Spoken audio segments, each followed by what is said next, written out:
So always verify the customer complaint, which in this case is that when she's driving along, people keep staring at her. Okay then, let's see what she's got.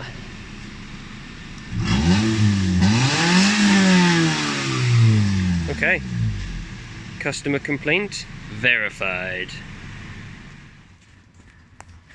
Once you have diagnosed the customer complaint, you can diagnose what is required to fix it. Which in this case, it's going to be a new exhaust.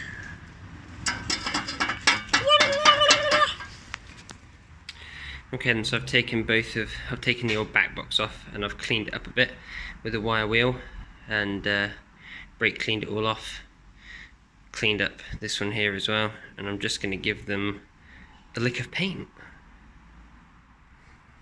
It just looks that bit more presentable in black, and it will hopefully stop a little bit of rust now that we've started getting snow regularly. Same with this one over here. Give it a little spritz of the good stuff. Painted that one next to Jet Cat. He's killing it today. Looking good. Okay, so to undo the exhaust, we need to undo these two bolts here, which hold the centre pipe, which is that pipe just there, onto the down pipe, which is the exhaust pipe that comes down from the exhaust manifold, which is the part that bolts onto the engine. And then the back box on this car is just held on hangers, which are like these, and you basically, the other ones on the back don't have bolts on them. You can pull them off with your hands, so that's how you take that off. So once you've taken off the nuts, you'll need to give the studs a good tap to separate the join here in between the old down pipe and the old centre pipe, which we'll be replacing. So get the hammer out and give that a smack.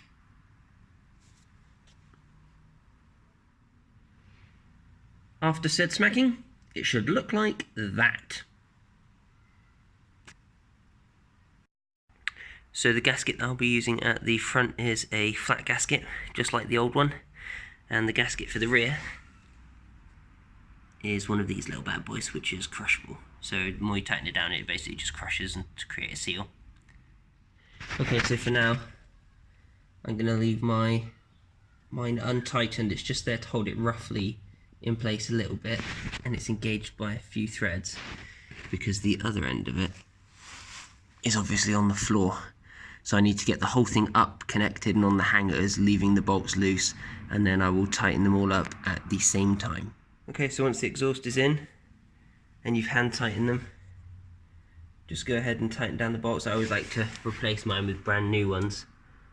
And then all you need to do after that is just start it up. Make sure there's no leaks, rattles, knocks, take it for a drive. And if there are any, obviously you're going to have to unbolt it and readjust it. But as for now, that's done.